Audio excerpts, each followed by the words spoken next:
విలన్గా ముచ్చెమటలు పట్టిస్తాడు. తన మాటలతో అందరినీ నవ్విస్తాడు.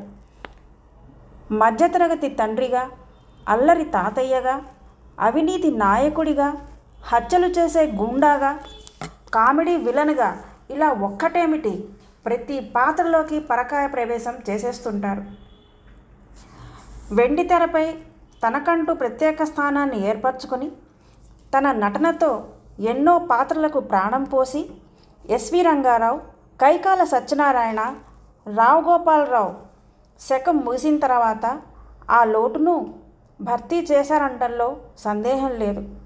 ఆయన ఎవరో కాదు, కోటా శ్రీనివాసరావు. ఆయన పుట్టినరోజు సందర్భంగా ఆయన గురించి మరిన్ని విషయాలు తెలుసుకుందాం. ఒకప్పుడు విలన్ పాత్ర అయినా, తండ్రి పాత్ర అయినా, కామెడీ చేయాలన్నా కోటా శ్రీనివాసరావు ఉండాల్సిందే. 1978లో వచ్చిన ప్రాణం ఖరీదు చిత్రంతో తొలిసారి తెరపైకి కనిపించారు కోట. కానీ తనలోని కామెడీ రాజును వెలికితీసింది మాత్రం జంధ్యాల గారే. ఆయన చిత్రాలు కోట అభినయానికి పెద్దపీట వేశాయి.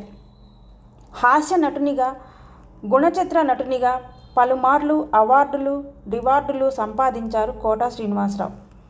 అలాగే విలన్ పాత్రలకు గాను 4 సార్లు నంది అవార్డులు అందుకున్నారు. కోటా శ్రీనివాసరావు, విజయశాంతి, చరణ్ రాజ్ ముఖ్య పాత్రల్లో నటించిన ప్రతిఘటన సినిమాలో కోటా శ్రీనివాసరావు నటన అద్భుతం అనే చెప్పాలి. నమస్తే తమ్మి అంటూ తెలంగాణ యాసతో మినిస్టర్ కాసయ్య పాత్రలో తెలుగు ప్రేక్షకులను ఆకట్టుకున్నాడు. ఆ తర్వాత జంధ్యాల చిత్రం అహనా పెళ్ళంట సినిమాలో పిసినారి లక్ష్మీపతిగా కోట నటన వర్ణనాతీతం. అలాగే వెంకటేష్ ప్రధాన పాత్రలో నటించిన గణేష్ సినిమాలో సాంబశివుడు అనే కామెడీ విలన్ పాత్రలో నటించి మెప్పించారు. కోటా శ్రీనివాసరావు, బాబు మోహన్లది సూపర్ హిట్ కాంబినేషన్ అనేది తెలిసిందే. వీళ్ళిద్దరూ ఉంటే చాలు సినిమా సగం సక్సెస్ అయినట్టే అనేంతగా ఈ జోడీ హిట్ అయింది. ముత్యాల సుబ్బయ్య తీసిన మామగారులో ఈ జంట చేసిన కామెడీకి పొట్ట చెక్కలయ్యేలా నవ్వారు తెలుగు ప్రేక్షకులు. ఈ చిత్రం విజయం సాధించడంలో వీళ్ళిద్దరి కామెడీ కీలక భూమిక పోషించింది. పోతురాజుగా కోటా శ్రీనివాసరావు నటన సినిమాకే హైలైట్. ఇలా ఎన్నో సినిమాల్లో కోటా విలక్షణ నటనతో ప్రేక్షకులను మెప్పించారు. ఇక వీరి వ్యక్తిగత జీవితానికి వస్తే వీరు 1942 జూలై 10న కంకిపాడుకు చెందిన కోటా సీతారామాంజనేయులు గారికి జన్మించారు. బాల్యం నుండి కోటాకు నాటకాలంటే చాలా ఆసక్తి ఉండేది. సినిమాలలో రాకముందు ఇతను స్టేట్ బ్యాంకులో పనిచేసేవాడు. 1966లో ఈయనకు రుక్మిణితో వివాహమైంది. వీరికి 2 కూతుర్లు, 1 కుమారుడు. దురదృష్టవశాత్తు వీరి కుమారులు ఒక రోడ్డు ప్రమాదంలో మరణించారు.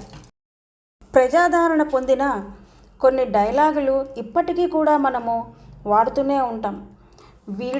ఈడెవడరా బాబూ అనే డైలాగు, నాకేంటి మరి నాకేంటి మరి అదేనమ్మా నా స్పెషల్, అయ్యా నరకాసురా అంటే ఏంటి నాన్న అనే డైలాగులు కొన్ని చాలా ప్రాముఖ్యం పొందాయి. కోటా శ్రీనివాసరావు విజయవాడ తూర్పు శాసనసభ నియోజకవర్గం నుండి ఆంధ్రప్రదేశ్ శాసనసభకు ఎన్నికయ్యారు. 2015లో ఇతనికి భారత ప్రభుత్వము పద్మశ్రీ పురస్కారాన్ని ప్రకటించింది. 5 నంది పురస్కారాలు అందుకున్నారు. దాదాపు 750కి పైగా చలనచిత్రాలలో నటించారు. నాయకుడు, క్యారెక్టర్ యాక్టర్, సహాయ నటుడు వంటి వివిధ విభాగాల్లో 9 రాష్ట్ర నంది అవార్డులు అందుకున్నారు.